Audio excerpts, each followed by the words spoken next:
Hello, everyone, and welcome to the Learn to Draw 101 class with Mr. Derek Stevens. This is our, what is this, the third class now. Yes, So sir. here we are at week number 3, and Derek's going to be starting out with some homework review. Now, I do want to point out real fast that right before we got things kicked off here, Derek's internet had dropped, so we don't know if it's ISP issues or I don't know, some sort of technical issue. So I just want people to be aware that this could possibly happen. So just bear with us if something like that does happen. So, Derek, let me go ahead and turn this over to you. All right, roger that. First of all, I want to say hey to everybody. Hello, hope you guys are doing better than I'm doing.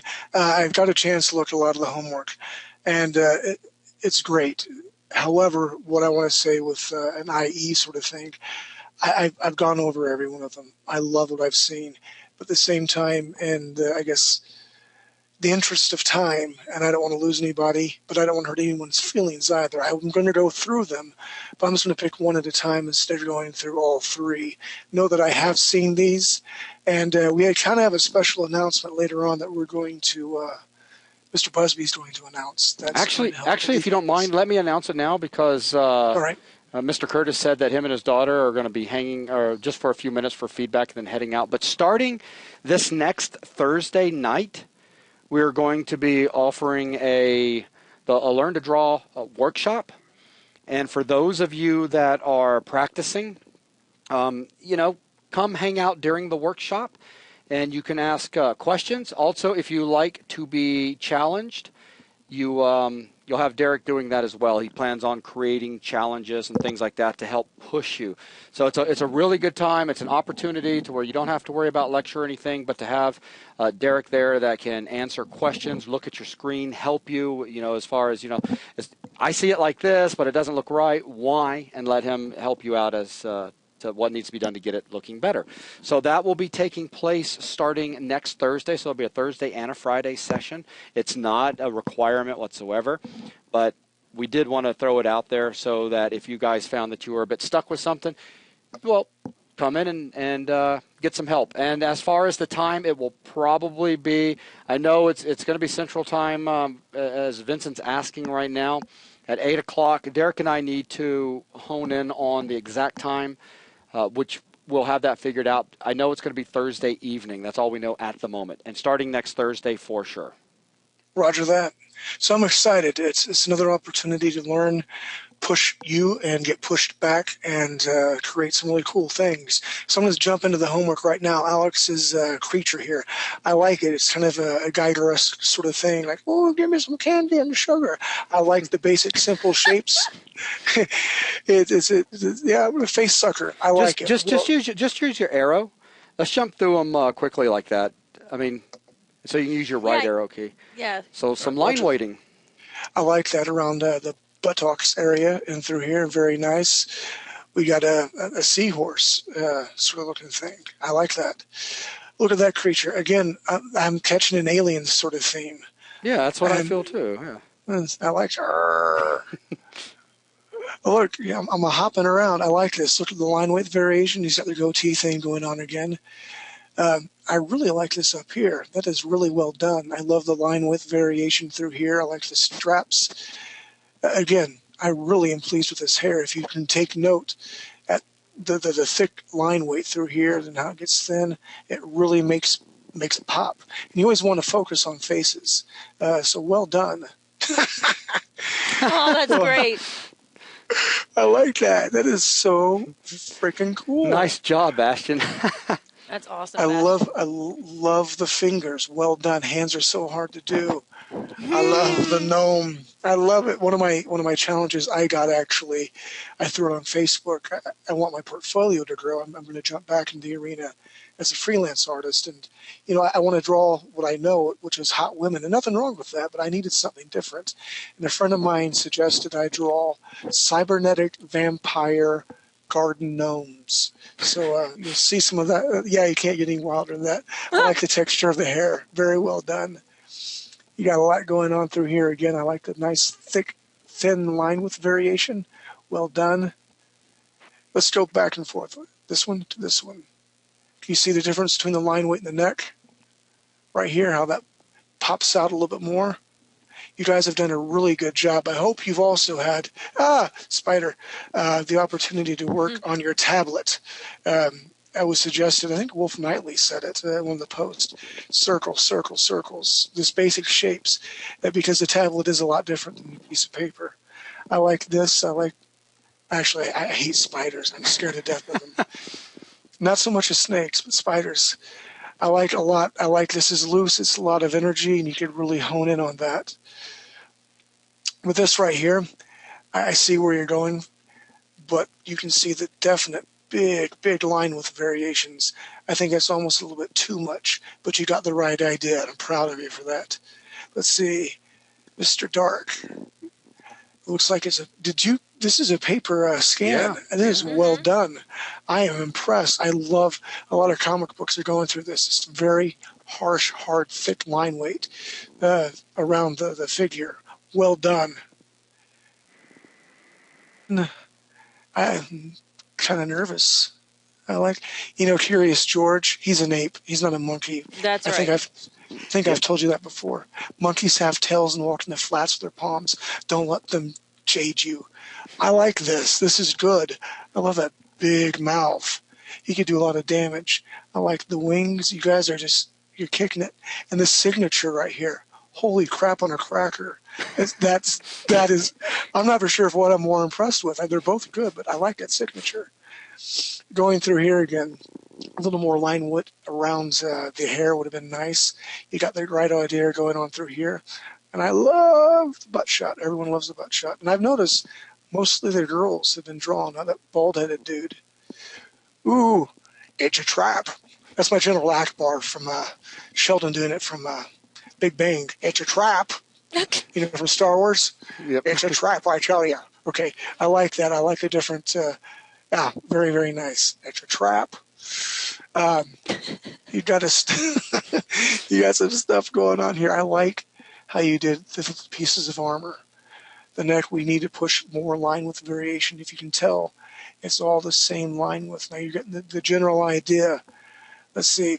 If you can tell, let's flip back and forth. Look at the armpit through here. I'm not saying a woman's armpit's sexy or not sexy, but we're going to observe this. Go back to here. A little bit of indication right here. We come back here. Really pops out. Ooh. Whoa. Nice. Wow. That is well done. Nice. Yeah. Wow. Wow. I like that. Look at that cross-hatching going on. That is some killer stuff. I'm impressed. This is nice. More cross-hatching. I like that style. It's nice to see some variants. Oh, Everything. I love it. Give me some frog. love. This is parsley, right? Of course. Absolutely. Absolutely. I like it. What's he sitting on, though? I'm just going to be picky. What is he sitting on? Doesn't matter because he's happy. Look at this. This is what I'm talking. This is what I'm talking about. And only I could probably notice this because on my original drawing, I had a little bit of the butt cheek showing, but I like how you put these hot pants down here, a little bit hotter. But I love what you got going on here, the line with variation. Well done. I like the blue. I like to see you drawing through. Again, well done with the hands, the curvature of the fingers. Yeah, seriously. Hands are a tough animal to master. Hey, looky here. Talk about the bald-headed guy. If you look through here, it's the first time we really got to lay eyes on him. I like this line with variation here. It shows some depth. You try to get it going on right here, but if you look, all these other lines right through here, all the same line with variation. Not a bad go, but we've got to push that line with. I like the hair, the texture. It's kind of got a brunette or a raven lock sort of thing going on. Miss Jane, well done. I like the texture through here. Like it's been beat up a little bit. Well done. Ooh. I love this. That just popped. That popped like crazy. Oh my gosh. Jane. Wow. Good job. I love the shading. I love the technique. I mean, you could tell it's some sort of scale or freckles or some, just well done. Nice use of cross-hatching through here. I like a little scorpion tail. Well done.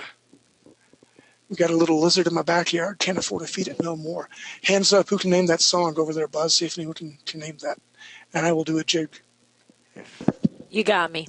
Well, no, I'm looking over in BuzzNet in case anyone said anything.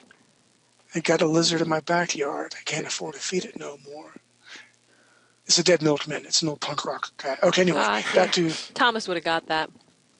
All right, again, I like what you're going on. I like that it's rough. I see some circles and lines going through. I like how you added up, I guess, your own armor here for the elbow. Again, a little bit too thick. You went a little crazy, Mr. Joseph, but nothing wrong with that. Push it, push it, push it, and learn. And again, if we flip back and forth to here, to here, I like this is nice and clean.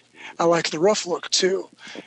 I like what's going on here. I can tell there's depth. I can tell there's a hole. I can tell it's going through. Well done. And he's bald. Bald is beautiful. Can I hear an amen from Mr. Busby? Amen. Real quick question. Eolina, if I'm saying that right, had a question for you. It said, is there a rule for line width for hair? In manga, instructors and manga writers usually say face, thicker lines than hair. How is it handled in comics? Well, we can talk about fusion comics to American comics. Fusion comics lends itself more to a manga-type feel. And actually, with manga, the true manga, it's almost one line with variation, not nearly as thick to thin as the American version, because the manga artist heavily on tones to make things pop. So I guess it's really just a preference of what audiences you're going for. So just keep your audience in mind. There's no really right, wrong, or answer. Everything comes in trends. Again, going back to Batman in the 1930s, I mean, he was a muscle guy, but he wasn't like every stridation that was showing. And he had a normal-sized head. Then you go through the 90s with McFarlane and all these guys that little bitty head, big muscles, itty bitty head. It's just, you just have to look at the trends and keep in mind what your audience is. That's another important fact for freelancers. I lost out on a job. This lady wanted me to draw this little manga thing, and I have some manga in my portfolio, and I can draw almost any style. And I'm like, hey, I'll do the job. And she wrote back, I like your work, but not what I'm looking for. And I'm like, dude, look, I can draw anything. Just use your imagination. And my lovely wife is like, a lot of people who have trouble drawing can't see that because you can draw X, Y, or Z, you can't draw what they want. So again, it's really important to keep your audience in mind and not be cornered into just one style. If this is what you want to do for a living, you're going to have to master lots of different styles. But always have something you can go back to that is your strength, your focus point. Manga's fun, but there's tons of artists out there. What happened here? No. Here we go. Anyway, coming back to here, look at this line with variation. I can see the stridations in the muscles. I love the draw through. I love the teeth. I can tell this guy, he looks like, hey, you want to try to eat me? Can you say side of beef? I don't think so. I like it. Really, really well done. Who did that, Lee? Yeah, it's very nice. Well, very nice. The other ball guy, look at that stomach. I like to say that, Mr. Lee, I did take those pictures, and I'm glad you utilized them for the six-pack there for your photo reference. Anything I can do to help, No. Again, I like the line with the variation. I would have liked to see a little bit thinner line weights. You went bold and strong, and that's good to go. Look at this here. I can't really zoom in here. But, again, really strong, bold lines. Keep up the good work. Right here, I go back to the bottom shot because I like the bottom, but we need a little more consistency. This is way too thick, a little too thin, so you have to marry an in-between. You need to have things that are more connected, but good try. I don't know what it is, but I like the hair. What is It's so cute. I just want to be kissed. I can't see it, I'm sorry. Okay, I'm literally turning my head sideways. I can tell you're big, black, bold lines. Nothing wrong with that, but everything else gets washed out because of that. Looky here. I like it. Pass 2, I like how you added all the different passes on there. It reminds me of something I shouldn't eat with sushi. Going back to the bald guy, I like this thick to thin line through here. Again, nice utilization of it on the wraps. I like the panda. He's a panda. is a panda. I like it. Very nice. I think you should have or could have added some line width variation through here for some thicker fur. I would like to see that. Ooh, I like that angular style. Well done, Mr. Nate. I like it a lot. Very. It's kind of like a Ben 10 sort of monster. I really like it. I love the harsh cross-hatching you have going on here. I like this little football thing going on. I like, again, going back to the bottom. I like to see a little more line with variation through here. I like the killer rep. This is Benicula, the vampire rabbits. Nice job, Nina. Thanks. I like, is he Benicula, Nina? I guess. I mean, I just came out of my mind. I don't know. He's a little vicious bunny. Look at the size of that rabbit. Teeth the size of... Anyway. Oh, someone, hey, Rock. I picked the hard one. You did. Look at all this variation you got put in here. I'm really impressed, girl. Well done. It beats the hell out of that lamp. It does. I love the headdress. I love this. I can tell that it's stacked. It's going through here. Nice line with on the eyes. Nina, you get, hold on, the snap and the Z formation. Woohoo! Rawr. Hey, Ray. Chupacabra, I'm going to bite your ankles. Nice job, Ray. That's great. I like that he's trying to do foreshortening, and that's another animal we will definitely tackle. Well done. Again, I liked the hair. I like the armor right through here, going to the bottom, following the flow. Who is this? Mr. Roberts. It's the lamp monster. That's awesome. That is funny and sad because it makes me think of your lamp. I know. And oh, wow, look at this guy right here, Mr. Steve. I love it. It's very Muppet-esque. Yeah, it's nice. He's just missing the gold chain. Big old gold chain. Giggity, giggity. I love it, though. I mean, look at that. Very, very little line thickness to, I guess, weight, but what you did was spot on. I don't think you need it anymore. I would love to see a little bit more, I guess, around this area right through here, because we can tell there's a definite bicep, flexor muscle going on through there. I liked him. Nice. You got to watch, okay, I don't want to be gross, and this is PG-13, but you got to watch cross-hatching around this area. It looks like girls don't shave in the wintertime. Nothing wrong with that, mind you. Just, you got to watch where you place your shadows. Again, very Muppet-esque. I like this. This is very nice. I would love to see you use the burn tool, maybe darken some things in here. But that is brilliant. Well done, Mr. Stewart. Yeah, it's a great monster. I Well, never love mind. it. Oh, yeah, look at now see? Nice job. Never mind.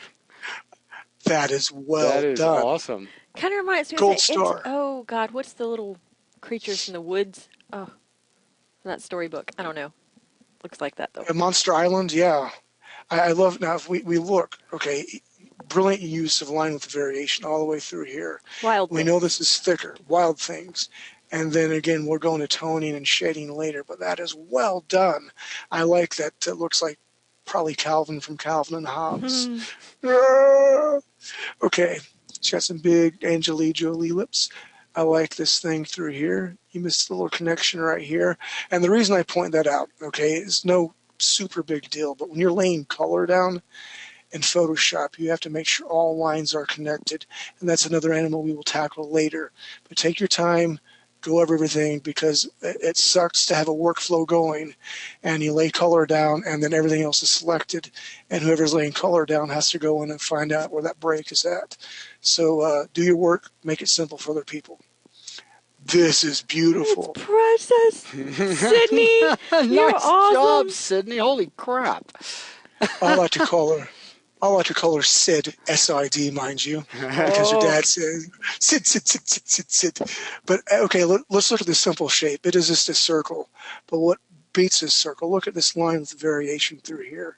And I can tell this with a subtle hint of shading, cross-action. It gives it depth. Well done. I love the little tiger stripes. I think Sid, S-I-D, has done some of this before. That's amazing work. That was really good. Well done, Miss Sid. I'm proud of you. Still on my poop list, but still really good. I have no idea how that got in there. Okay, that is hilarious. Wow. Nina, about did that. you sneak that in there? No. It must have went into my drawing folder. Sorry, guys. That is hilarious. Quite all right. Again, nice line thick variation. I think he's got some like lino hair going on here. That would have been fun to go ahead and flesh that out.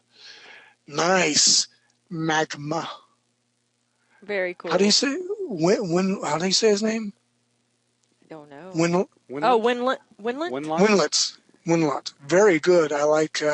And we'll go into this later. Instead of laying down this one solid shape or shade, I like how it's used the eraser as a tool as well. Well done. Flame on! Flame off. Okay, moving on. This is well done too. Wow. Wolf. Wow. Nice. Very flipping nice. job. I am impressed, Mr. Wolf Knightley. Again, nice use of line with variation. And leaning towards that question about the manga style. Now, if you look how thin this is, I personally, because my background in comics, I probably would have put a harsher shadow line with through here. But if you look over here to the colored version, it's not needed at all because it was made to do this. Mr. Wolf Knightley, well done. I'm really impressed. Super And awesome. real quick, because I know we're almost at the end, but we did have a question from Chris that came in a little earlier that said, this may be a stupid question. No stupid question, sir. But he said, what is manga? Wow. From my understanding, manga, I worked for a company called Big Eyes, Small Mouth. They have huge eyes, small mouth, and there's probably somebody else more qualified Japanese to answer. comics. Japanese comics, and they read from left to right. And in their society, they really take this stuff serious. And some of it's way demented, so be very careful what you download on manga or anime. But it's beautiful art. It's all about storytelling. Yeah, and it's right to left. I think you said left to right. Crap, we did. We're going to edit that out, right? Yes. Edit that Exactly. out. Yes, we shall. Brilliant. Thank you very much, Very, Mr. very Knightley. welcome. Well done. Yeah, very, very well done. And Mr. Wolf Knightley was asking something about this plate on her leg in the forums.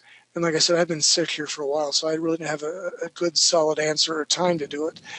But look at the bottom. Again, look how thick that is. I can tell this is laying over her bottom. The same thing right here. Maybe it should have been a little bit thicker through here, thinner to thick. Does this show some sort of layer? It shows where your eye wants to go. Let's see, Mr. Alex. Well done. I like the back. And we're back to the start. Nice job. Very good, guys. Very, very good. Yeah, I was saying in the forum how impressed I was with all the homework coming in. It's really great. All right. I'm really impressed. First of all, just for you guys actually doing homework, because life gets in the way. I mean, it really does. I'm drinking cold coffee right now, so I don't cough on you. I don't want to make you sick. I got Dragon Men right here. That's one of my other challenges. What we're going to be doing for Thursday, the workshop, I'm going to be issuing challenges. We can challenge each other. But this is what I came up with. Again, trying to pad my portfolio. I've got lots of, I guess, comic book work and small pieces, but I don't have a lot of tear sheets. And this is for another class about what is concept art and how do you please your art director and all that. But I wanted to show you this, what I did this week, and I'm pushing it to here, which we will learn about textures and color schemes and all that later on. And last but not least, what we'll do in class, I love energy. I love this quick, loose sort of feel. And in this workshop, I'm going to go over how we can utilize even this quick form right here, clean it up, and make it presentable so you can show your clients. But Well, real quick, Derek, over in the questions panel, Chris has asked, see, I have a question regarding the current drawing. I'm not sure which one that you had up at the moment, but he says, can Derek explain his left arm, please? I'm not sure how it's intended to connect to the body. His right, left. Are we talking about here? Let me see if I can... I'm sorry, I just... No. Let me see if I can find him real quick and open up his mic so he can just ask. It'll be a little bit easier that way, I think. Hey, Chris. Hello. Hello. Okay, see if you can ask him what you're talking about. Yeah, on his left arm, you see where you were pointing to before. Right here? Yeah. I can see the edge of a chest plate there. Is the line on the outside the top of his arm? Or the Hold on. shoulder, as it were? I'm trying to get my brush to work here for you. Ideally, shoulder's going to come through here. Shoulder will be through here. Yeah, that's what I want to know. Like that. Yeah. I saw it on your Facebook and I wasn't entirely sure where that was. That's what I thought, but... Well, I'm glad that you ask these questions. I'm far from perfect. And again, when you're drawing monsters, you have all this whisker-looking thing. Some of it gets in the way. So that's with my little dwarf guy right here. I mean, whenever I build this up into our Thursday night classes, you're going to see me. I'm going to be drawing through all this stuff. It's going to be quick and down and dirty, then clean up, just for that reason. Because if it's not a good read, you don't know what's going on. It's going to make your client upset. I mean, even if something as simple as this, because we're that sophisticated nowadays. I honestly believe that. Now, so good question. Yeah, thank you very much, Chris. Now we have we have another question that came in from Mr. Joseph. It's an outstanding question. It says, any advice on how to balance inspiration from ripping off another's work? That's a really good question. Well, that's why I kind of issued the art challenge. I mean, you can only draw a hot chick in so many different poses and so few clothes on and this and that. Even these dragon guys. I mean, I looked at lizards. I looked what other people have done, and I kind of just did my own thing. But I don't think there's anything wrong with inspiration as long as you're changing it up and you're making it yours, not literally just trace. However, with that said, like my 7-year-old, we have tracing paper here, and she'll trace pictures of Dora and Winnie the Pooh. And I honestly believe that's not a bad idea because you get your workflow, your hand-eye coordination. You get to start to understand lines and how things flow. It really just depends on what level and what you're doing. Is it for you? Is it for sale? You have ethical questions. Inspiration can come from anywhere. Again, the garden gnomes. I don't have a garden gnome out per se in the yard that looks like that, but it would be pretty darn cool if I did. Did that help any? Well, we'll know in just a moment if he responds back over in the thing. But yeah. All right. He said yes. Thank you. No worries at all. And a lot of guys, and me included, when I first started out in comic books, I mean, I'd see McFarlane Spider-Man back in the day when he's doing it, and I'd sit it down and I would draw it. Not trace it, I would draw what I seen. And I'm still a strong proponent of that. You draw what you see. That's why it's really important to take figure drawing classes, because when you understand what muscle mass is and how you flex it and you moves and it flows, then you can exaggerate it for comics. That's how you get your basic poses down. But there's nothing wrong with drawing what you see, even from comics. I take fashion magazines. Again, I love to draw women. Can't help it. And just draw those lines down. And then you get to understand how cloth works and where buttons lay and overlay, because men's buttons lay on one side, women's buttons lay on another side. And, people will pick up on that stuff. So you always have to continue to study and push yourself. Let's see. This is for later on. That's for later on. It's you. All right. And could you tell by the big pectoral muscles? Yes. All right. What we're going to, yeah, indeed. All right. We're going to do, tonight, we're going to talk about lighting, spot blacks. A lot of the conversation about spot blacks, going back to McFarlane.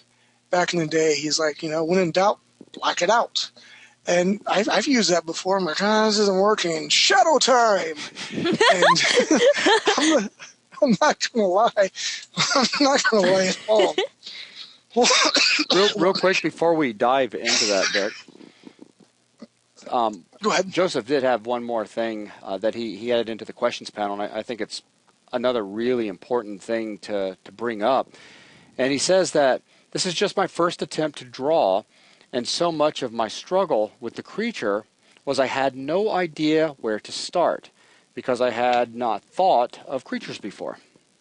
Ah, That's I a really, really good I feel your pain. thing to point that's out. a very good point. Let me reiterate or talk a little bit about why I came up with the creature thing. I kind of feel like frosted mini wheats. One side, I'm fun. The other side, I want to be technical. One side, I want to give you the freedom that you want to do to choose. But I can also understand that sometimes it's easier for me to say, draw a dragon man. And then boom, you have some sort of preconceived notion. Okay, I kind of think I can figure out what a dragon man is. Because my very first comic book project was called Sonya Blue. And I had to come up with 35 sequential pages of art off of 4 pages of single type space documents. There's no page layouts. There was no directions. I was handed a manuscript and said, go. And I'm like, wow, that's really cool. However, it scared the crap out of me. I had too much freedom. So I apologize. What I will start to do is I will give you freedom to choose your own, say, creature next time, or I'll hone it in a little bit, I guess, more to a lizard thing or an ape creature, so at least you'll have some sort of springboard. But I also want to foster creativity in everybody and not pigeonhole you and like, I don't want to draw an ape creature. So I will retool how I'm thinking for you guys, if that's cool with you. I also find for me that sometimes as I get in there and just when I have no idea whatsoever that I want to do, I'll start just drawing lines. And sometimes just the random placement of lines and shapes will spark creativity. It will give me an idea. It's like this. There's a painting that I'm working on right now where this one girl is holding this other one who's falling back in her arms, and I was just trying to come up with the direction that I wanted to take it, and then I just started swishing around some white. Just some white color basically, and I had hit it just right where it made me think of wings on the back, and it looked like you could see it as one angel that's kind of like fallen or has lost her wings, and she's fallen into another angel's arms. And so I literally spent a tremendous amount of time a couple nights ago hand painting feathers one by one. But again, it was just I had gotten to a point where I didn't know where I wanted to take the image. And just by just going in there, just kind of sitting there, just swishing around some lines with color, I saw something that gave me inspiration, and then I've been going in that direction ever since. Rock on. And Rock on indeed. and let's see, we've got a couple more that have come in. Alex has said that I'm having great trouble drawing a straight, long line on the tablet. My hand seems to stick to the tablet. Any techniques better than others? The technique I'll demonstrate here on my tablet. Other people are saying, "Oh my God, yes, please." All right. Well, I'm going to change my blue to a black. Make sure I got 10 points. All right, here we go. Solid brush point. What I do for a straight line, I literally will connect with my tablet here. My pen's on my tablet. I'll hit Shift, and I'll just bring it across, and it's straight. That's one way. However, let's say that I have some sort of cog sort of thing that I'm drawing right through here. What I'm going to do is I'm going to zoom up on it real close. Again, I'm going to... Oh, no. All right, guys, let's go ahead and pause the video real quick. Oh, Wait a minute, back. wait a minute, Woo, and okay. we're back. Hang on one second. We lost you for just a minute, Derek. Okay, so go ahead and continue. Sorry about that. You just went all static for a minute. Oh, that stinks. Okay, well, did you guys catch my my straight line here? Yeah, we saw the hold shift and draw the one, and then you made it to the cog and you drew in the. Okay, I'll do the here. I got an idea. After I hit my brush tool, we'll do this.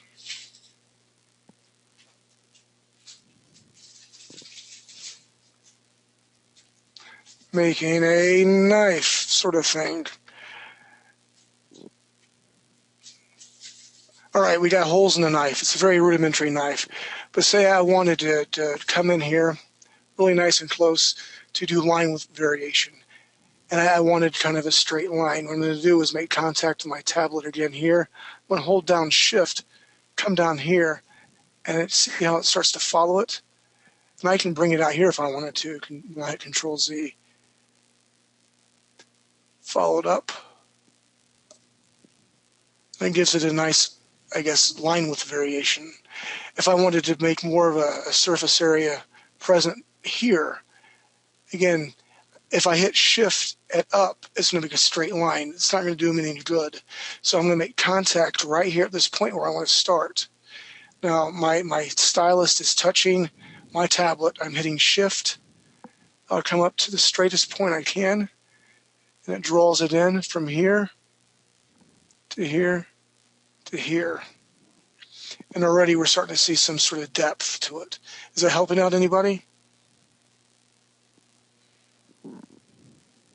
And of course, it'll take a second for people to respond, but. And saying like, man, this is a little bit too wide here. I'm not for sure I like that. Another tool we can use is I use the eraser tool. I hit my E button, and I wanted to bring some of this out. The eraser is the same way. What I can do is hit close to this edge right here. I'm holding down Shift, and I'm coming up here, and I just thin that line weight out just ever so slightly. Like that. So the Shift button is a very good friend of mine. Does that make sense? Mm-hmm. And Nina said yes. I do want to throw out real quick also that Stephen had said in regards for like looking for inspiration and all, he said he likes to often look at wood, paint, or carpet textures. And yes. He'll see shapes, faces, creatures in those, and then run with something that he'll see that he finds inspiring. That's a really cool idea. I'd never thought about that myself. There's an artist, and I wish I remember his name, but he did one of Steve Vai's records. He will go out and collect stones from the river and then use airbrush, and he sees all these shapes, these fairies and monsters in it. The shapes are everywhere, and as a human, we are conditioned to find recognition, a connection, and that's why Rorschach's personality quiz. I mean, you see these shapes and it makes you think of something, even if it's obscure. We're conditioned to do that. That's a great idea. Wood textures, like you said, carpeting, tiles. It's how you train your eye. So well done. Yeah, well for done sure. Indeed. And we'll do one more, and then Derek, I want you to be able to start with your lecture. But Chris asks, he says, I am considering buying a new tablet to do art on. I want to illustrate children's books. Very cool. What kind of tablet would you recommend? I looked at the Wacom Intuos 5, but I wasn't sure what size, small, medium, or large that was needed. Any advice? My advice, I've had a tablet that was super small, like coaster size, and I sucked at it. I just couldn't do it, and it was so frustrating because I can draw on paper. Why can't I draw on this? I have a medium-sized tablet. It's a monoprice, and the monoprice, I hope I'm pronouncing that correctly. Yeah, I think so. The monoprice is a good price. It's killer. I've had no troubles with it. With my pen, however, I went to a coffee shop this morning to work, and my pen wasn't working. Like, what the crap's going on? With the monoprice, with the stylus pen, the battery, if it gets upset at all and loses connection, it has a reputation for that. You just have to be mindful of that.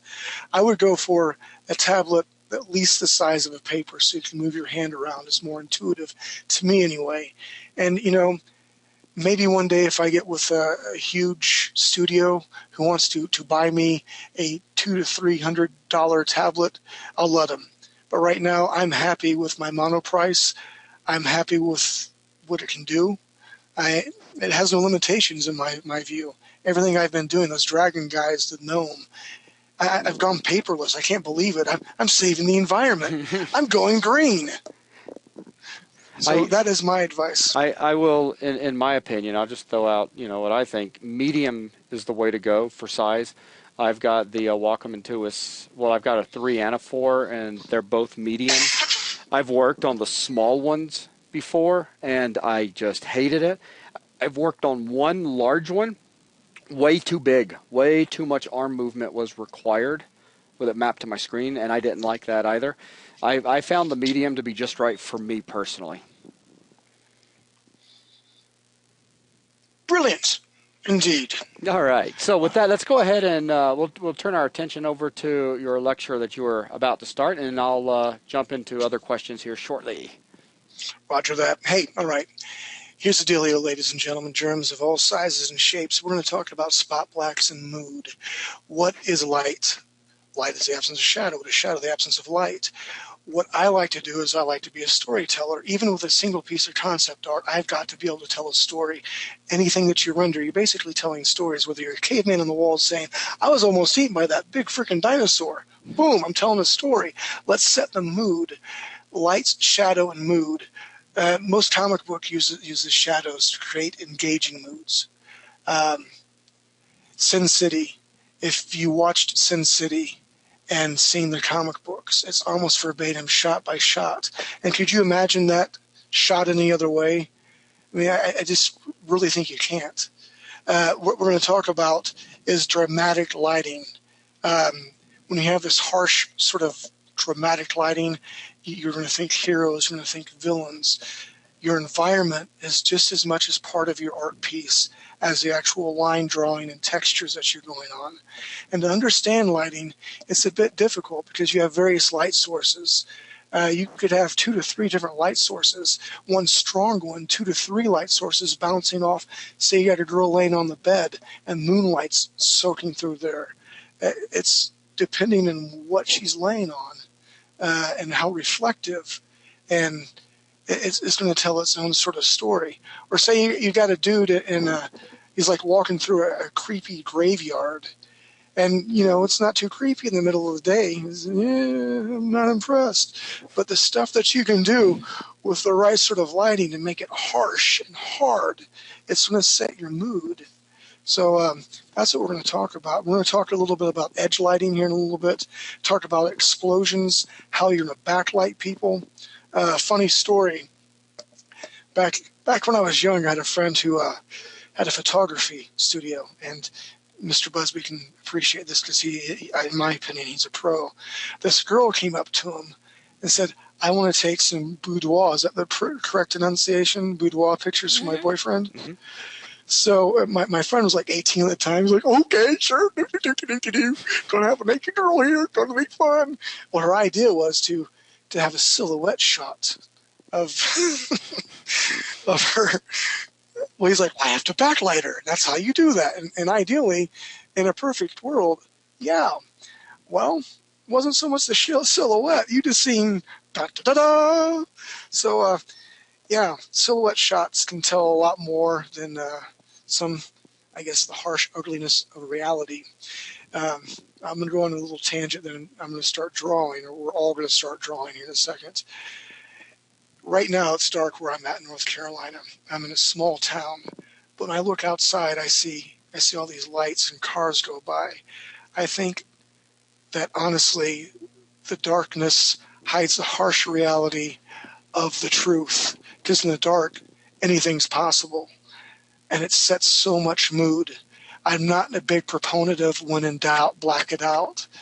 Sometimes in comics, you can push logic, one leap of faith, but it's got to be logical. You just can't have a shadow on a face and say, well, it's there because I want it to have there. We're too, I guess, technical of people nowadays. You have to have logic. You just can't have shadows flowing around. Otherwise, it looks like you're part of a puzzle piece. That's not cool. So building on what we've learned today, okay, and I encourage everyone to follow along on your tablets or your paper. What I'm going to do is make sure my brush is picked. And I'm going to have, here we go. We're going to use simple shapes, again, building on what we've learned. But we're going to build off the simple circle. It's not much of a circle. Again, practice circles. And we're going to say our light source is right here. Okay, we have a light coming down through here, right? So all this is going to be backlit, or it's going to be lighted. Help me out with English. Lighted It's light. going to be lit. It's going to be lit. Thank you very much. Now I'm going to cheat. Instead of just using one solid black, I'm going to kind of use an overlay spray. And I'm going to bump up my brush to, here we go. What I want to do is, if the light source is coming through here, the darkest part is going to be around this area through here. We can all agree with that, correct? Yes. Yes. Yes. But now, yes. Thank you. Thank you from the peanut gallery. Darker through here. And I'm going to take down my opacity a little bit like this, because we're still going to have some residual effects through here. But we can't forget, if we're having a shadow or the light source through here, you're going to have a shadow source following the same shape as your circle right here. Are you guys at home, guys and gals, working on this as well? Yes. Yes, and I was about to type it over in BuzzNet because a couple people asked about following, and yeah, Derek did say before he started that he wanted you guys to follow along. Yeah, again, hand-eye coordination, do. It's the best thing in the world. Let's try something a little different, though, okay? We're going to go back to our circle. Again, let me pick my brush tool here, and not my nose. Yeah, I said picking the nose. That's always funny. All right, we got my circle through here. My opacity. Let's try this one more time. A little darker circle through here. Our light source, again, it's going to be through here. Light. Let there be light. Now, there's a couple different tricks we can do in Photoshop automatically. You see me messing with my brushes up through here. I can have the overlay like I was doing, and I can have a huge tool, and I can mess with my opacity. What I want to do is I'm going to put my brush size down. I'm going to hit a solid brush. Make sure my opacity is up through here to at least, say, an 80. 85 is good. Let me zoom in here, this mamma jamba. And what we can do is do the crosshatch. And the crosshatch, what I like to do is picture wind. I'm blowing all my crosshatches through here. And then I'm going to make all the other ones go the same way. And it's literally just building up. And now I'm going to cheat, so I'm not here forever for you guys.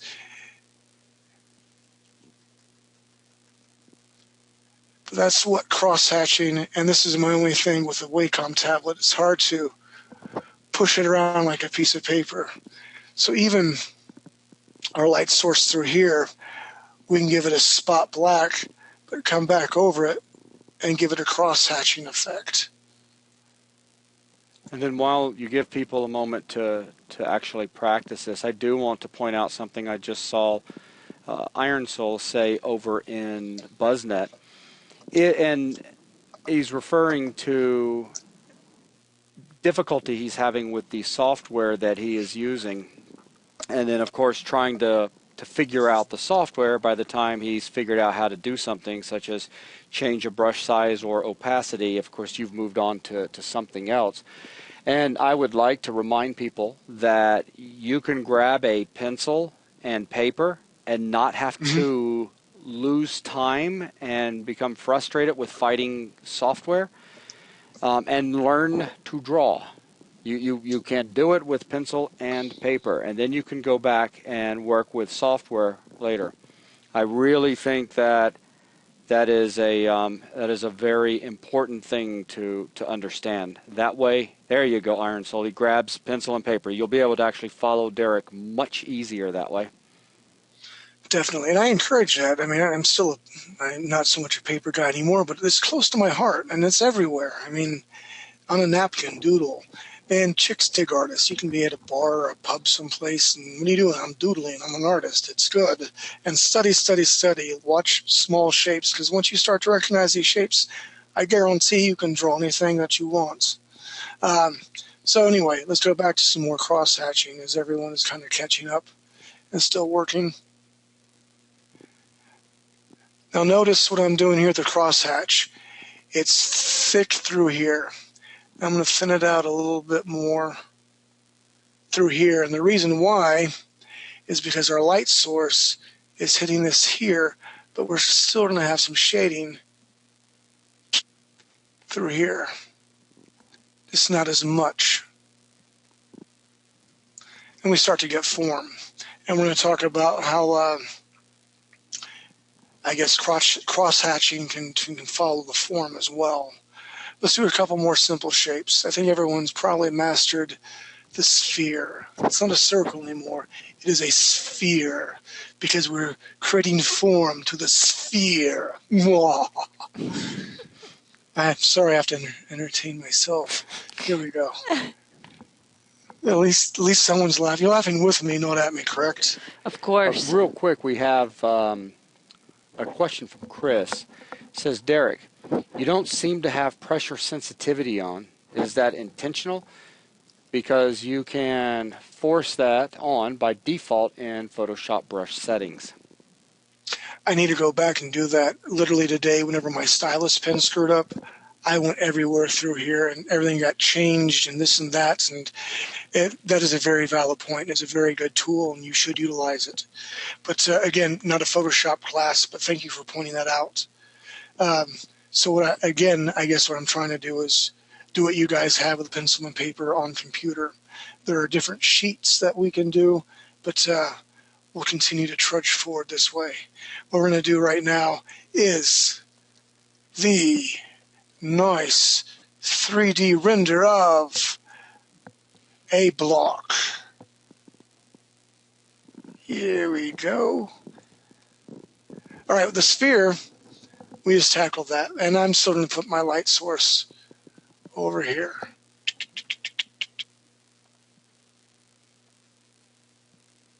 That's not a European socket, by the way.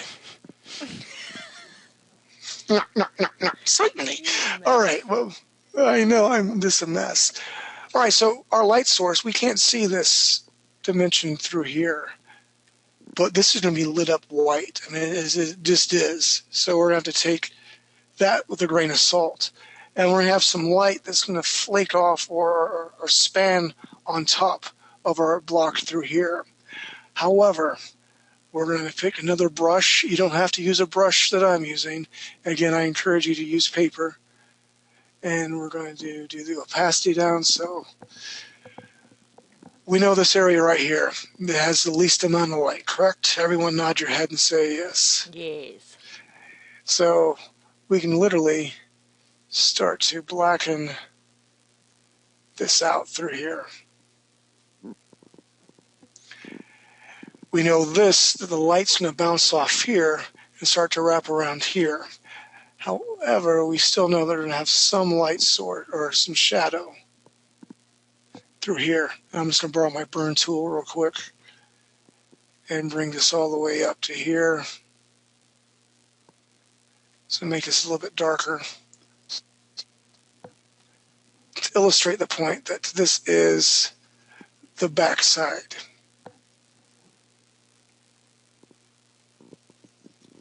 Lots of darkness. We can push this a little bit more through here if you want to. Now, if this is a light source, and look at your shadow. It's really cool to see little kids chasing their shadow. My little girl goes, "That shadow looks just like our Jeep, Daddy." I'm like, it does, doesn't it? She goes, "And it's following us." I'm like, it is. Shadows are amazing creatures because they jump around depending on where your light source is at. So since our light source is here, we're going to have our shadow come out through here. That won't be as dark, but we're going to know that it's flowing this way. Now suppose, though, my light source was not over here, but instead my light source was through here.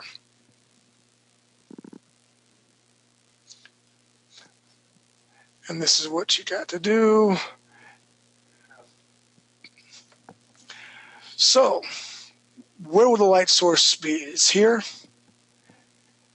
We'd still have some overlay coming through here. This is still would be a dark side, but things would be reversed. The shadow itself would be coming this way. I mean, I know it sounds logical. I want to go over everything with you. And this itself would be the super dark area. Where this here, of course, would be, I'm trying to think of a way to lighten it up for you. Dodge tool. Dodge tool lightens everything up.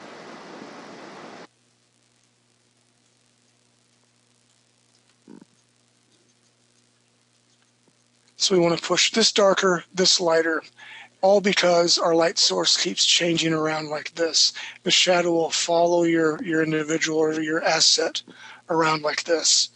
How's everybody doing so far? I'm doing good. Now we're going to do some cool stuff with this. We really are, but I really want to touch the basics first. And I hope everyone can appreciate that, because the next thing I want to really concentrate on is dramatic lighting. Dun, dun, dun. It's me. And I'm going to provide this sheet here for everybody to go ahead and practice on. You can download it at 3D Buzz, and I already have your homework. Nina was good enough to upload some of that. So that's we're going to discuss more about spot blacks and shading. But right now what we're going to do is I need to pick my brush tool again. And what we're going to do is chase our figure around. We're going to start out with the light side. Were you not working, silly thing?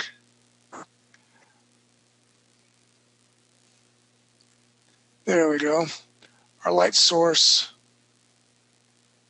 right here on the side of his head. All right, so we call this the light source from the left. It's his left, and it's not like you're on stage or anything like that. So you guys don't have to follow along, obviously, because you don't have this as file form. But I want you to look around, or if you want to, draw your own little smiley face, make it a sphere. But what we're going to do is concentrate on the light source coming through here. I've got to pick yet another brush again, and I'm going to bring it up here, bring my opacity down like this. So light source is bouncing off his bald head. So we're going to start to see shadows in through here. Now the thing you have to realize, the angles, this guy in particular, he's got his eyebrow cocked up. And what is that going to do, say, for our light source? You're going to see any specular highlights. You're going to see anything that looks different. We can get into all that in details. Right now I'm going to keep it simple. We're going to bring the shadow underneath here like this from his nose. What I like to do is, here's where logic comes into play. There may not be a particular light source where this little highlight's at, but it looks good. There's logic to it. It's a good read. So I'm going to leave this little bitty space empty through here. And I'm going to continue to shade in his face through here like this, even in his neck muscles.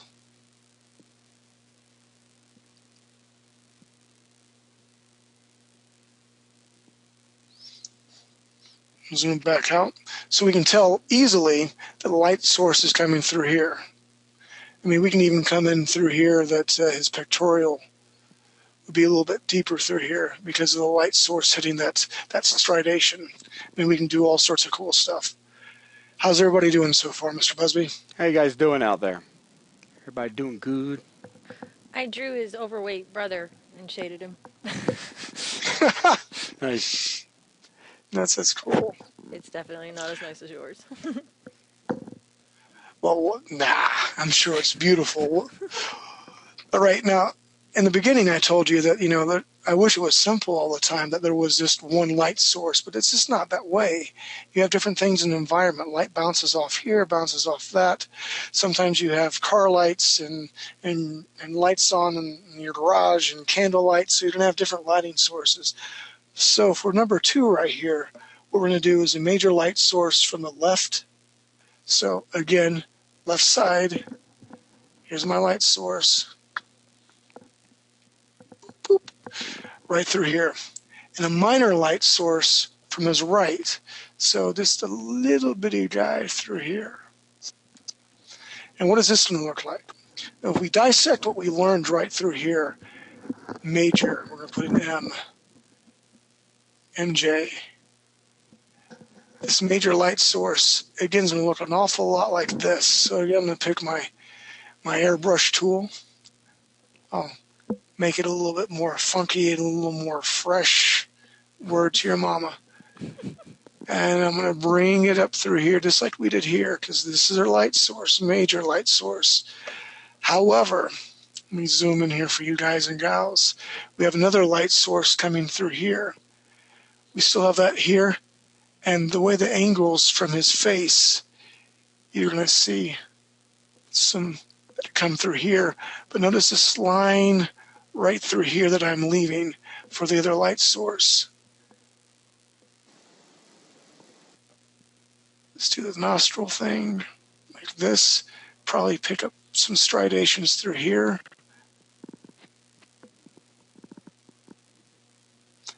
Make this steeper again. So what I'm hoping I'm illustrating is, because you have a minor light source here, you're going to see a small rim, almost like a halo effect on this side.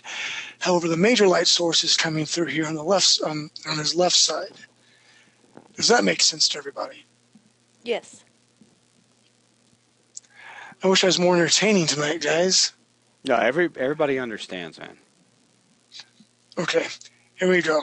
We're going to do the overhead light source.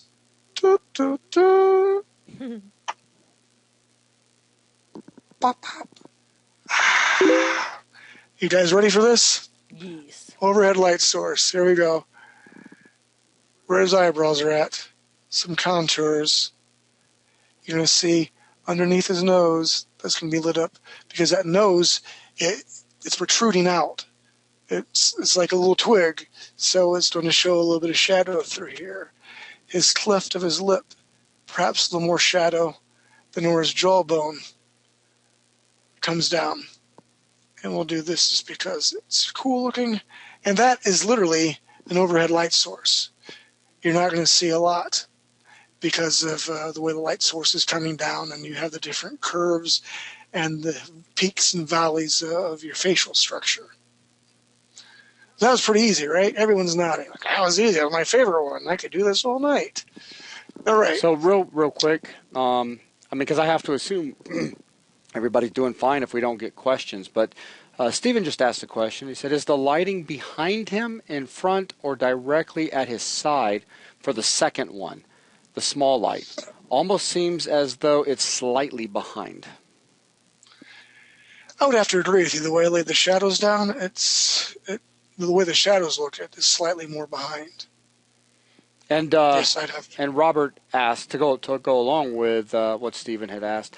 I didn't really get the effect of the minor light. Did it just reduce the major light influence, or did it add in some specular shine? Let me see if I can make it a little more clear for you guys. Again, I selected my eraser button.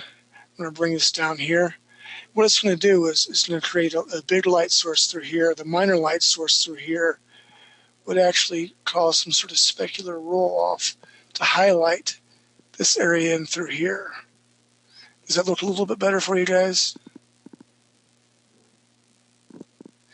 Because what's going on... It makes sense.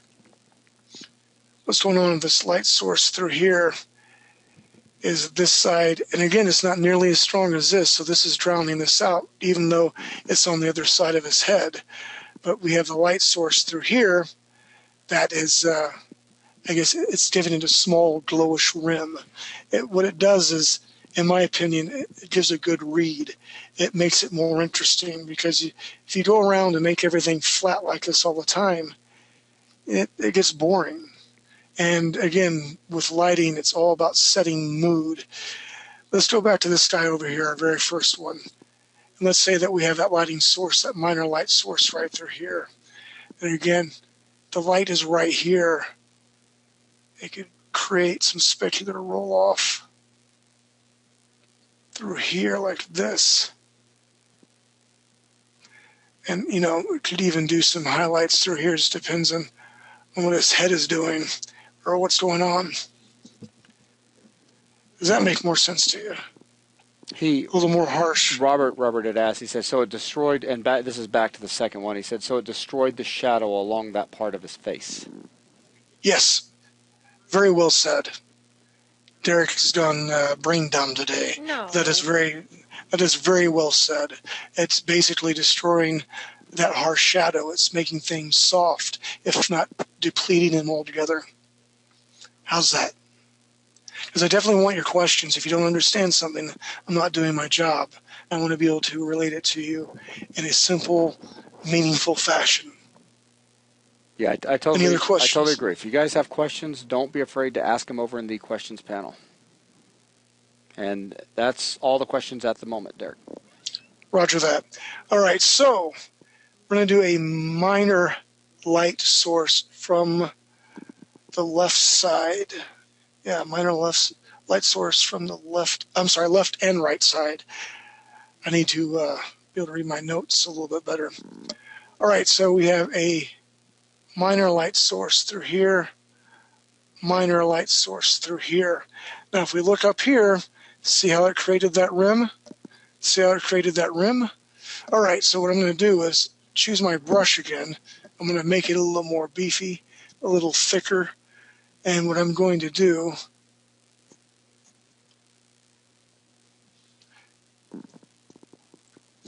is adjust in here like this, reduce my brush size.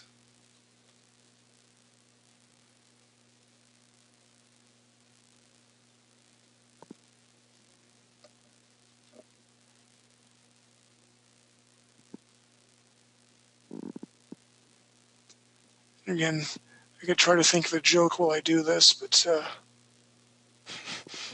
kind of hard to do and not feeling well. yeah. Nothing's really funny at that point. No. So again, this is a really cool, nice look to it. I mean, if it was finished by all means, but we have that little bitty minor light source here and here creating the rim on both sides. If you look, I'll show you who uses this a lot. Let me get my right brush out here.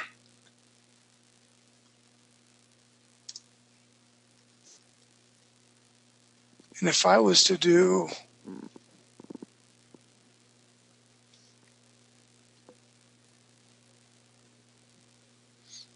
this, everybody should know who I'm talking about. Daredevil does a lot of this.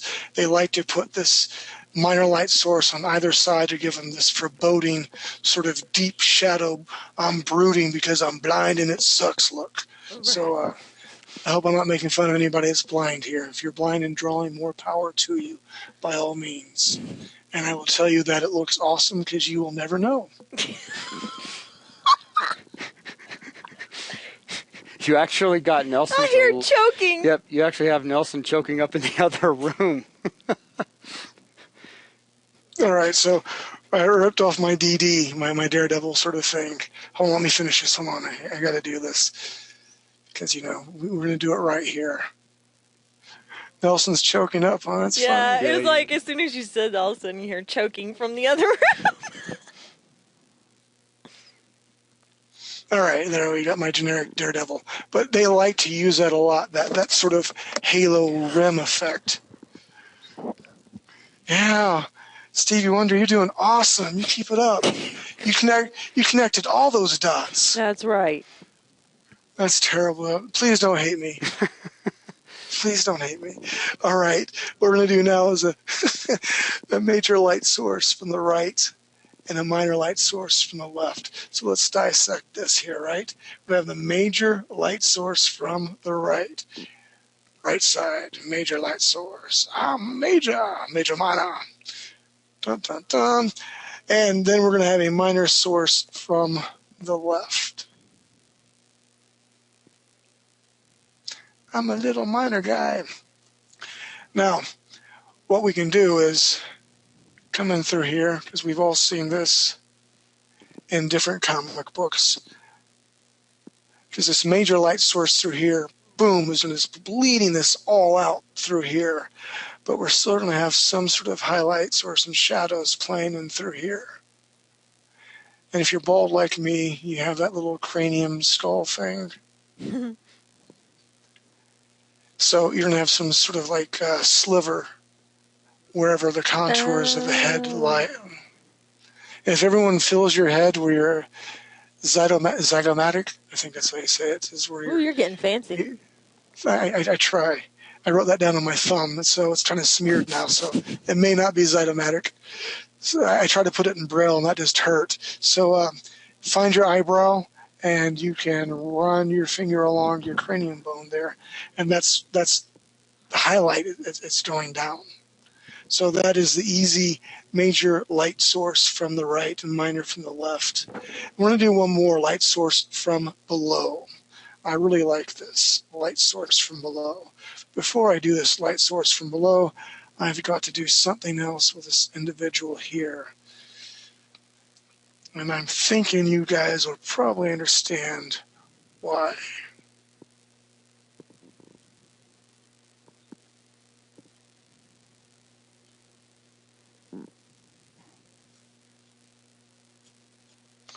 I'm not saying anything who this guy is, okay, because I don't want sued. I'm saying he does have a new movie out. Yep, he does. It's pretty First good. name rhymes with fat, kind of like a fat man. Not trying to be incorrect. I was over here thinking cat man. Oh, okay, yeah, cat. Yeah, Slap man. yeah, slap man. Okay, so what we're going to do here is I'm going to zoom out a little bit, and our lighting source be from below. Dun, dun, dun. Ah. And we all know that this particular individual here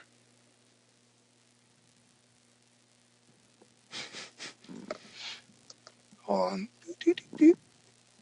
Oh, there we go. That looks much better. This particular individual here surrounds himself by shadows, because that's what you do when you're this superhero right here. What we're going to do is I'm going to pick another brush. I like this airbrush looking thingy here. I'm not even sure the proper name of it. I pulled out zygomatic bone, so be impressed with that. Thank you very much. I do try.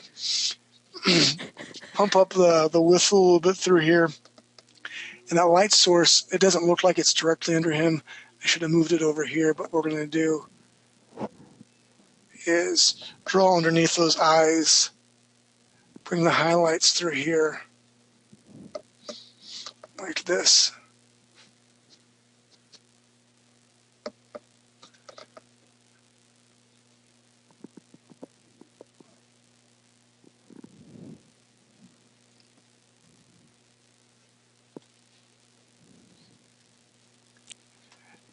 So what you're going to do is everything where the brow line is going to catch some of that light, and it's going to make these little highlights through here. But it's a very foreboding, sort of menacing look. And that's what you want. You don't want to be like this dude right here. I'm not too menacing. I'm in the daytime. I look like frickin' Mr. Clean.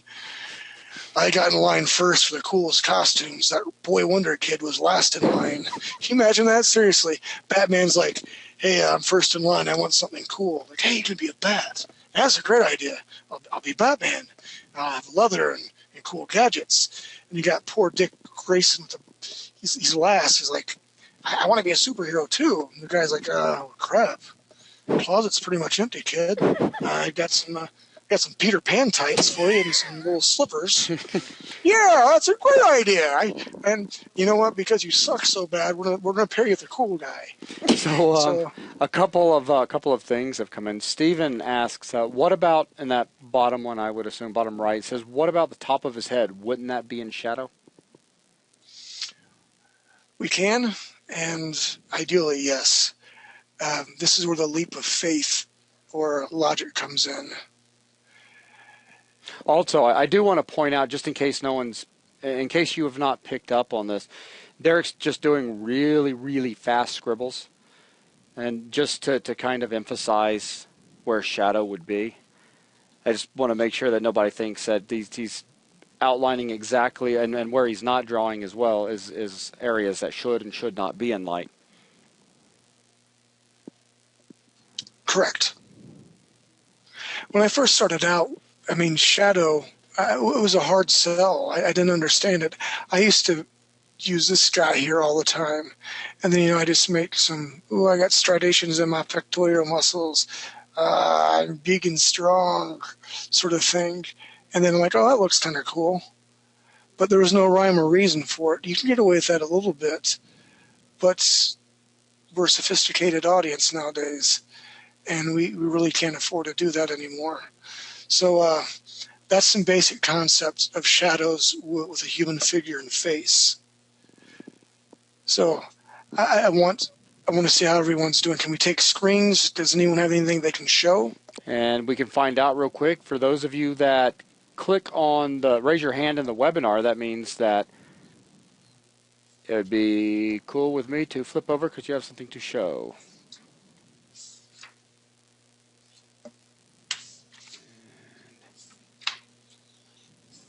And actually, I'll give you guys a few minutes anyways. Let's go ahead and do this because it's been like an hour and 16 minutes. Let's go ahead and take a break real fast. So if anybody's wrapping anything up, feel free to go and do that, and raise your hand if you have anything that can be shown. But we'll go ahead and pause the video now. Resuming.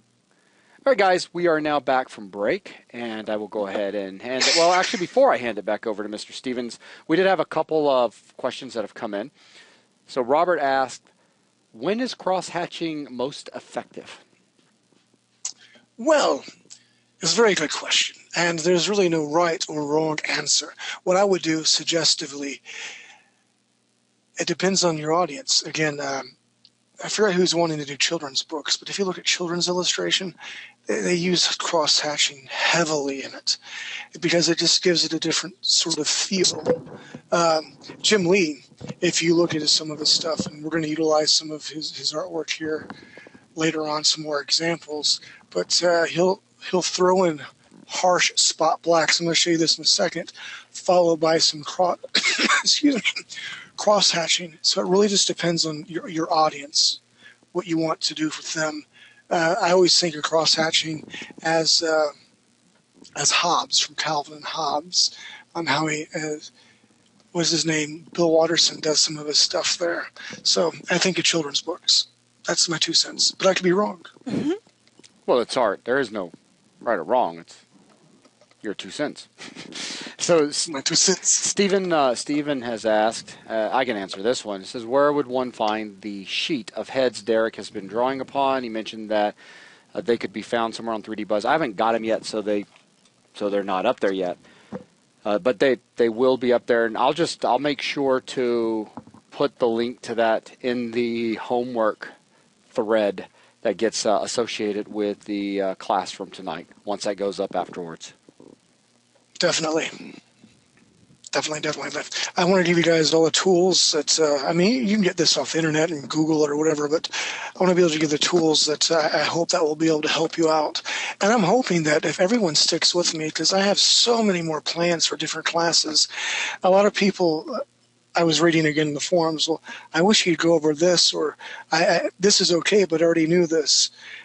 When Jason and I first started talking about this, I designed a class that was, and I didn't realize this, and he's like, dude, you designed a concept art class. I'm like, yeah. He's like, this is a drawing 101 class. I'm like, huh? So it's a learn to draw class. I'm like, yeah, that's what concept is. It's drawing. He's like, no, no, Derek. And he made a very valid point. So, we are starting off nice and slow, but we're going to build a great foundation on all this. You have to have a solid foundation before you can build up on it. And later on, I want to have a 6-week course on just fantasy drawing. I want to have a 6-week course on manga and technical robot drawing, and then a 6-week course on spaceship and environmental drawing. I mean, we got a lot of plans out there. And then with our workshops on top of it on Thursday, I think we're going to give birth to a nation of great artists. That's my plan anyway. So stay along for the ride. We're going to have some fun. Yeah, without a Hoorah. doubt. Hoorah! All right, here's the dealio. We all ready? Shake your head, smile, put your seats back in upright position. And I just want to point out that Alex over in BuzzNet said an awesome thing, and that is, for those of you that want to have the heads real quickly, when Derek has them up and visible, hit print screen, save it out, and open it up in There you Photoshop. go. And you got the heads. But anyways, okay, so no, that was a very good suggestion. Okay, here we go, guys. You ready? I'm going to do that. You take a picture of this and you can copy and paste. Otherwise, I will. I'll give it to Jason ASAP right after this class. So I'm going to sing the Itsy Bitsy Spider. No, I'm teasing. And I think everyone should be sorted out by now. Yeah, Nina would sing the Itsy Bitsy Spider. I sing it every day. So, okay, so yeah, that should be enough time for people to hit print screen that want it to. So let's, real quick, if we could, let's go ahead and jump over to, let's see, look at screens over here. Anybody with anything to show? Robert did, so we'll jump over to his real quick.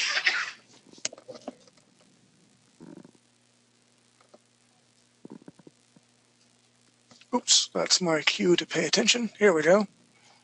There, yeah, I see the lighting is it's very bright. It's all, there's no shading. Oh, I can't see his drawing. I know that. I'm kidding. Oh! I was like, what? I thought it was my monitor being silly. I do again. these 2 boxes, and I just wanted to get some feedback. For some reason, I couldn't figure out the shadowing for the sphere. I'm not really sure why that happened. I just couldn't figure it out. But down in the box, I erased down here to make it look like the light beam was like cutting off the shadow, but I'm not really sure how good that looks, to be honest. Well, we have to ask ourselves, you have what light sources are you going with? This is a 2 light source thing? Yeah, 2 light sources. Okay, so the one on the right, if the one on the right is the major light source, then that shadow should be elongated. I'm like pointing to my screen like you can see it. Down at the bottom, it should look like a block going out that way. To me, what it looks like is the lighting sources are pretty close to being even and almost rounding each other out, because you're having shadows on both sides, but not solid, thick, murky shadows. Yeah, with pencil it was a bit hard to make them murky, but I think I know what you're saying. How they should sort of blob together a bit more. Right. That's good. As far as the cross-hatching on the sphere, again, pointing to my screen like you can see it, the bottom, move your mouse to the right, to the very bottom. There you go. All you're going to do is make a half a sphere around that bottom edge and make it really light, then just fill it in. Yeah, something like that shape right there. Okay. The other one I wanted to show you was I had an attempt at putting some shadow on my monster. I put the light source down there. And I did a bit of shading over here. I didn't do the best job with it, but yeah, I still First of all, don't say that. You're doing something. That's good. And I like your thumb. You have very well manicured nails, by the way, sir. He does! I wanted to point that out. The thing about your lamp, quite welcome indeed. You are a scholar and a rogue at the same time. With the lamp, with the material of the lamp, that's another. Oh, and I put some another shading on this lamp down here. I seen that. That's like extra credit. You just have to watch out what material the light source is actually going on, because you're going to have lots of specular highlights with what I like to call the Doc Ock arms from Spider-Man, because that's what the lamp reminds me of. These things. Oh, I guess with the neck is that. Oh, I'm sorry. Go ahead. Well, it's one of those lamps, and that's just the metal bendy bit. But these, they're supposed to be smoke coming out this exhaust. I don't know why I added that, but just felt like it. I think it's a very good attempt, sir, and you keep it up. Yeah, absolutely. Anyway, I agree.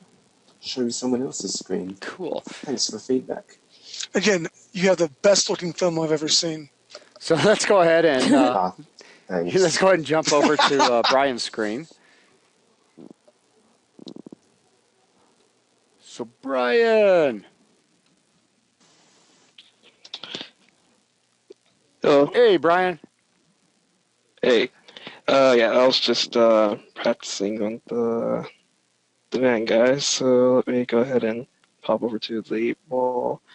I was trying to do the stitching? The cross-hatching? Yeah. It didn't turn out too well. I wasn't sure how to exactly do it properly. Again, because of the interest of time, cross-hatching takes a long time. It's kind of like pointillism. It's a cool effect, but it is time-consuming. Cross-hatching, you're going to have to make them really nice and tight. And then as you go and the light source, fades away or more light shown in, actually, the cross-hatching gets lighter and lighter and lighter. And then you have to vary up the line with variation on it, too. It's just the tablet. For this case, it takes a little bit more time than we probably took. Right. But Okay. And I was going to say, Brian, make sure to show up for the workshop next Thursday if you're available too, so that that we're going to have a lot of time for students to be working on stuff and get assistance Definitely. while they're actually working. all right. No, and I will definitely take. cool. Oh, yeah? You were going to show something else. Go ahead and bring up the block now. Yeah, I wasn't sure how to exactly do the lighting on this one. I tried it. I think that this should be lighter, correct? Yes, correct. Okay. So let me see if I can darken this one just a little bit more. Yeah, I'm trying to mess with the alpha settings on the brush to try to get the right touch, but it's kind of difficult with paint.net. And I think the thing that you're missing that makes you go, well, this looks good, but is it shadowy or is this a black box?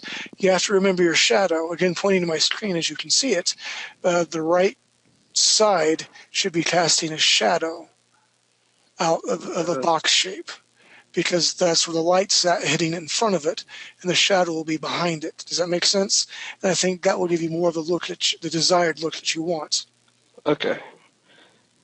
All right, then. I will keep practicing then. I probably have to review the video a few times, but I'll get it. Practice makes perfect. Okay. Awesome. So Yeah. thank you very much, Brian. All right. So well, yeah. Aww.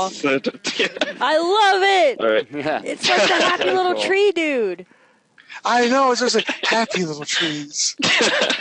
Yeah, I was just bored and decided to just duel it. But I was going to try to shade him as well, but didn't. No good attempts yet. Yeah, but you should definitely try. Just shade everything. The more you shade, the better.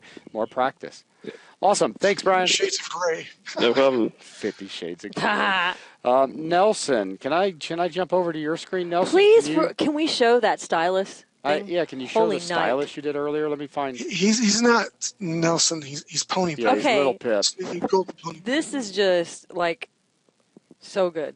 Let's jump over to Little Pips. There you go. Yeah, it's not a picture of a stylus you're Yeah, looking check at. that out. That is a painting. Yeah, that is. Yeah. You still there, Derek? I'm debating whether you're bull crapping me or not. No, that's No, No, I've been working on it all day. Yeah. Yeah, Are you yeah. You serious? see, he Yeah. doesn't really do much 3D bus stuff anymore. He's just obsessed with drawing. But that is no, he actually. Holy crap on a cracker, dude! I know. I could had to do a double take. I really thought you were being a smart aleck and just scanned it. Nope. I'm Like, I'll impressed. show you my work. I mean, I started with that, then threw in the base colors. So those are the only colors in the entire drawing, and then added in shading. Wow. Yeah. See, when I talked to you that one time, I knew you would be so good at this because you're analytical. You take things step by step. And that's all drawing is. Everyone thinks it's creative, and it is to a certain extent. But once you learn the rules, then you can bend and break rules, and you can still make sense out of them. I am impressed, man. Yep. Nelson, you did a fantastic job, man. It's really, really looking nice. Yeah. I just wanted to make up for that horrible Fluttershy. I wish you would show Fluttershy. We won't please. show people that. We don't No? want to frighten Oh, you. okay. Okay, so Well done. excellent. All right, Great so let's job, go ahead Nelson. and jump back over to Mr. Stevens' screen here. As we make presenter, yes. Okay, very good. So we see people that are getting in there and starting to work with shading. And all right, Derek, back to you, sir. Roger that. All right, I'm stretching. I'm feeling good. All right. I'm bringing sexy back. There you go. All right, what I want you guys to do is just relax. I'm going to do a little demonstration. Do some happy trees, happy little forest. Nah, I don't do that crap. I draw hot chicks. Okay, here's what I'm going to do. I'm going to come in through here like this, making basic body shape through here. And this is subject to change at any time. Making circles where the arms are going to go. The reason I'm doing this is because I'm going to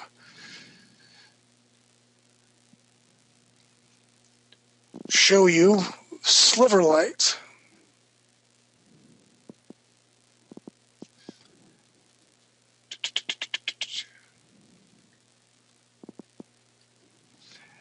Wouldn't it be nice to feel just like, I have a fat ass today, and I'm just going to thin it out like that. I wish Seriously, I could do that. Yeah, Oh, sure, I can God. eat that. I can eat that bacon. I would be No, I eating can't. so much. All right, hold on.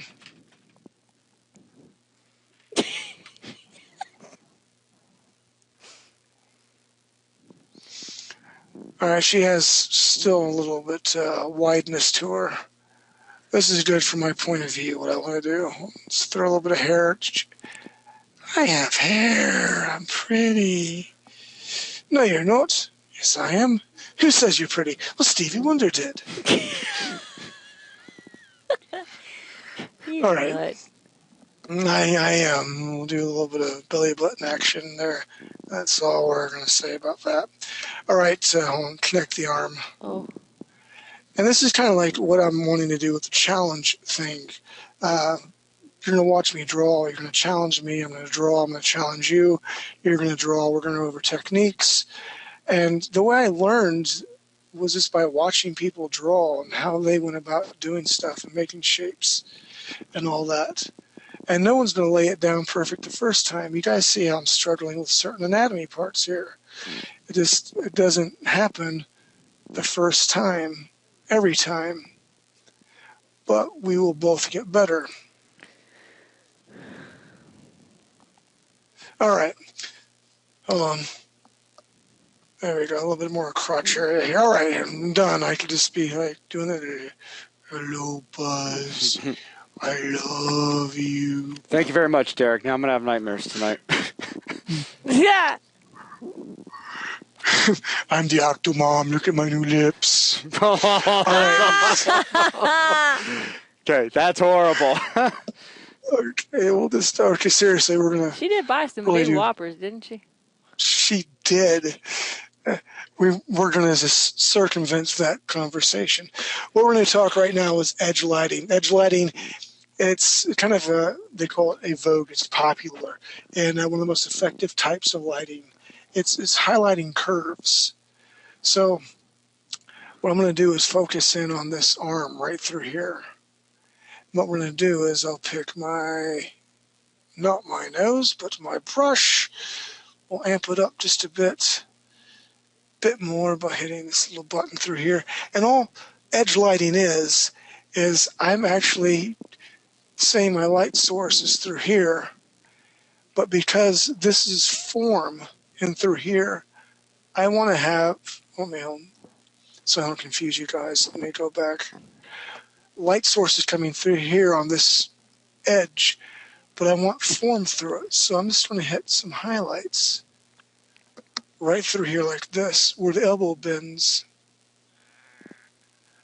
right through here, and I'll clean this up.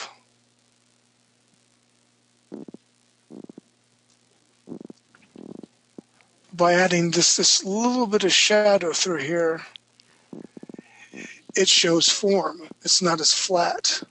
Even in through here, in the stomach area, what I like to do, instead of having it all blank and flat, what I'll do is women who are very low in body fat have these little areas in through here.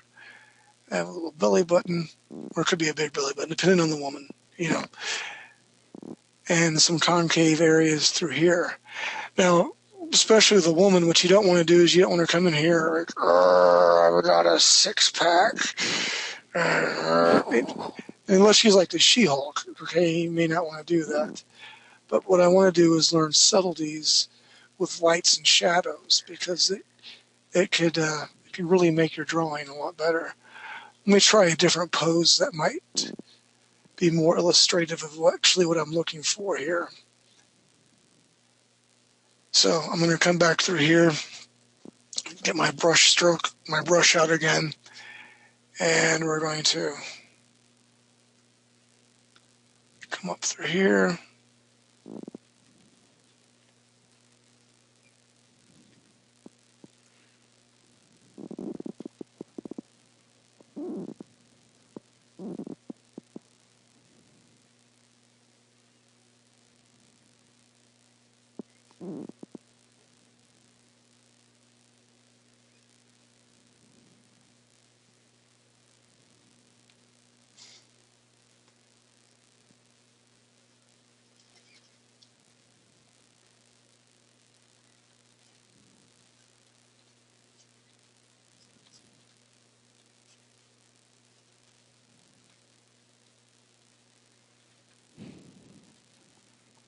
I heard someone snicker at that one.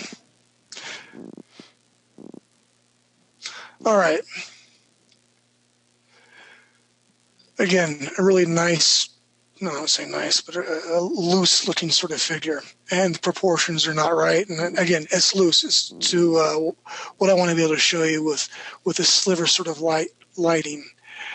What I would like to see on her in particular, we're going to amp my opacity up to my brush here. I'm going to hit this up. I want a darker black, actually, to illustrate my point more. What we're going to do is this shadow underneath the armpit through here, if I hit the right thing, the shadow in the armpit,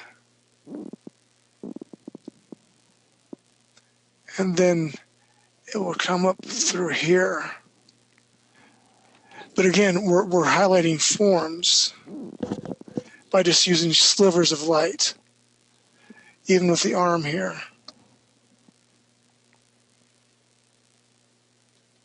Oops.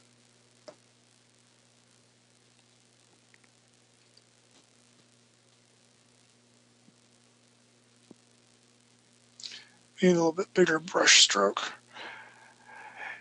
And we were talking about that lamp just a while ago. If you look at Doc Ock's arms, there's a bunch of specular highlights. Is this chick here, is she wearing silver spandex?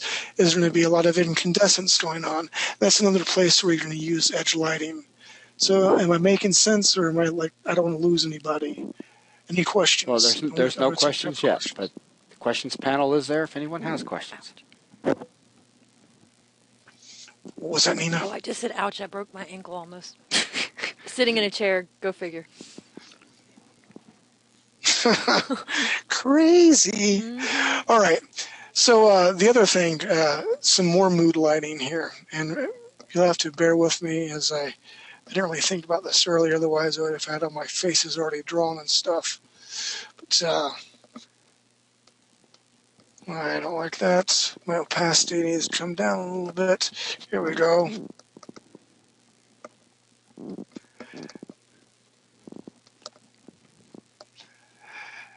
And again, this is not an anatomy class, but you can see how I make my basic shapes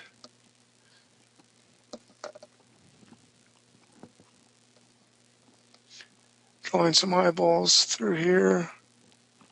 Nice and big. Indication for the nose.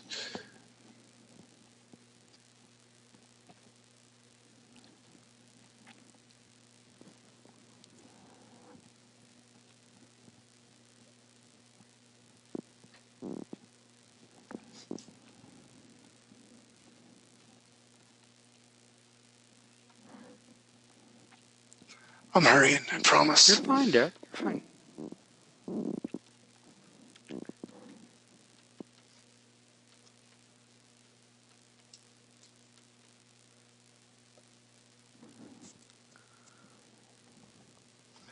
Throw a little bit of hair in through here.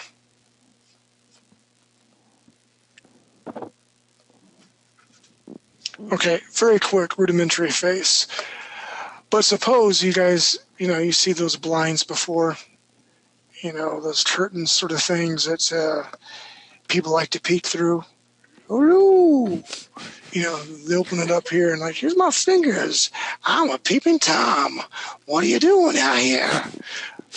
That's what I'm talking about, the little blind thing. So this is what we call like some sort of special lighting. So if she was up against the wall, come on, deselect, D, Control D, Enter, Control D, there we go. I'm going to pump up my brush a little bit more. What we can do to add mood to this is if she was looking out the window herself, or the light source is coming through those blinds, you would have these things coming through here like this. And depending on how bright the light source is how black these I guess this shading would be. Is this some sort of, I guess, again, trying to set mood, trying to think about using light and shadow as an actual character, because it can be used for a lot of different things, depending on what your ends that you need to use it for. The other thing I want to show you that's really cool is explosions. Everything likes to blow up and go boom, you know what I'm saying? So I'm going to do a really quick stick figure type guy. Let me pick my proper brush here. Bullocks.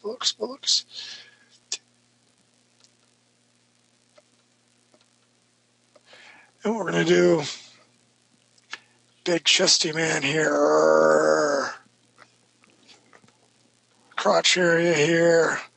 And to highlight that he's exploded. Help me. I can't get up. 'Cause I got no legs. That's not funny. Stop. I'm not laughing. No. That was a cough. Help me. I'm getting blown up. Ah.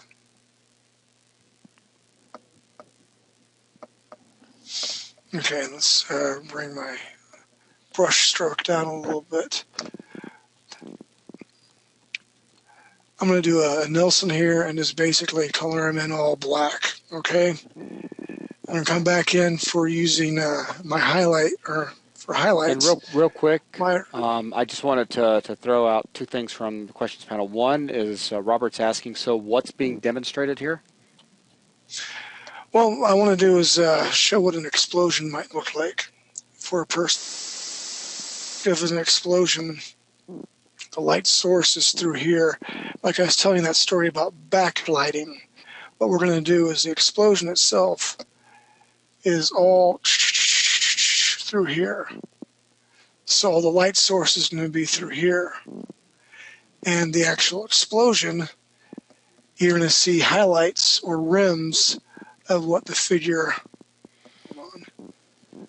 looks like.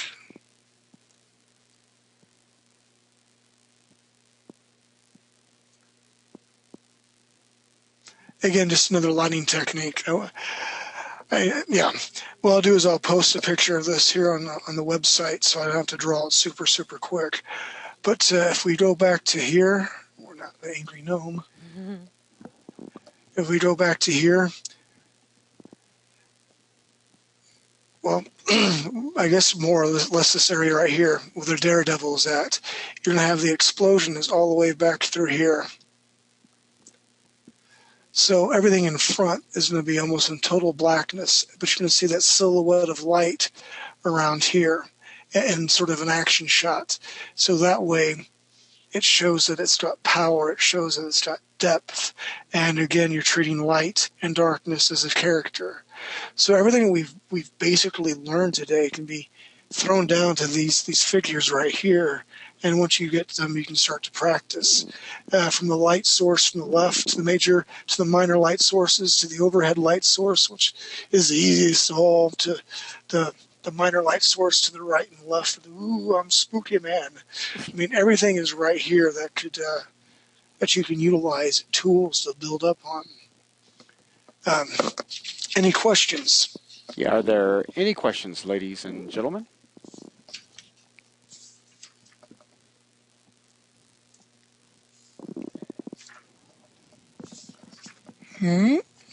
Everything seems I to take be. it. Seems to be good to go. Yeah, it seems so. All right. Let me open up my homework Homework. assignment thing. I have to find my homework.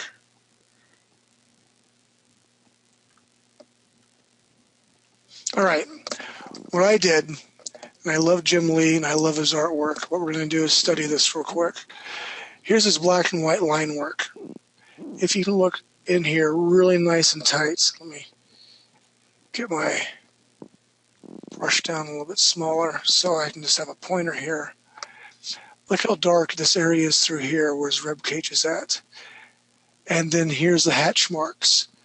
Spot black, hard, nice lines, little bitty lines, little bitty lines. Another indication of where the spot blacks are going to go. Lines that indicating where the hatch marks. So he's married both systems of hatching and spot blacks.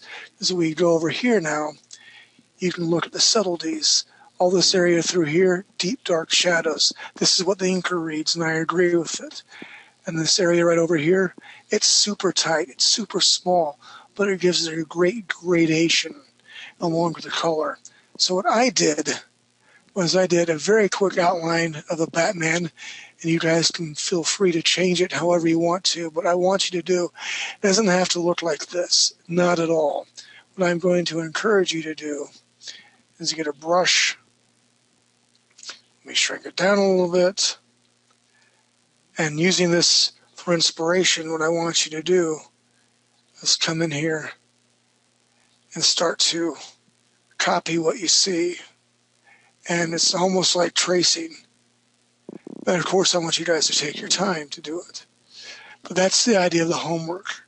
I want you to take this piece, study these, and apply your own techniques here. So then if, say you wanted to... So you could do the hatching if you wanted to.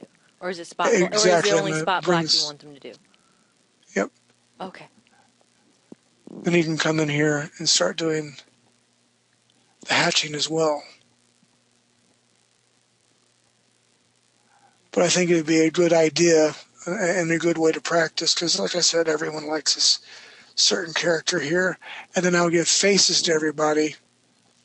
And what I want to encourage you guys to do is to go through the entire setup and scene of right light source, left right light source, major, minor. And that will give you guys a good feel, something fun to do. That will be the homework assignment. And then Thursday, if you have any questions on it, we can go through it. We can talk more about shapes. We can talk about challenges towards each other and grow as artists together. That's my plan. Now, does anybody have any questions? So far, so good. Haven't seen anything that's come in yet. And again, I wish there was like a magic vitamin or a pill that I could give everybody to make them instant artists. And it's public knowledge. I mean, reading the forums again, Iron Soul, he was having some problems. I don't want anyone to have problems with confidence. Everyone's going to have their own ability. They're going to have their own unique strengths and have their own weaknesses. And as a class and friends and as family, because that's what I consider all of us, 3D Buzz as a family, we'll overcome together. But what I don't want you to do is hide out and feel ashamed, like, well, I'm not better than Joe Schmo over there. That's not what it's about. You're only competing with yourself. And and I want all of us to help each other. So that's my hippie moment. This is sponsored by Kraft Cheese. Ooh, that sounds so good. I'm so hungry right now. Ooh. Kraft cheese on popcorn? No, I was kidding. Oh, man, that's awesome sounding. All right, well, there's no questions for you, Derek, so we can go ahead and wrap things up, and we can get you and Nina together, get the homework stuff up, and I'll get the video encoding for anybody who wants to go back through this.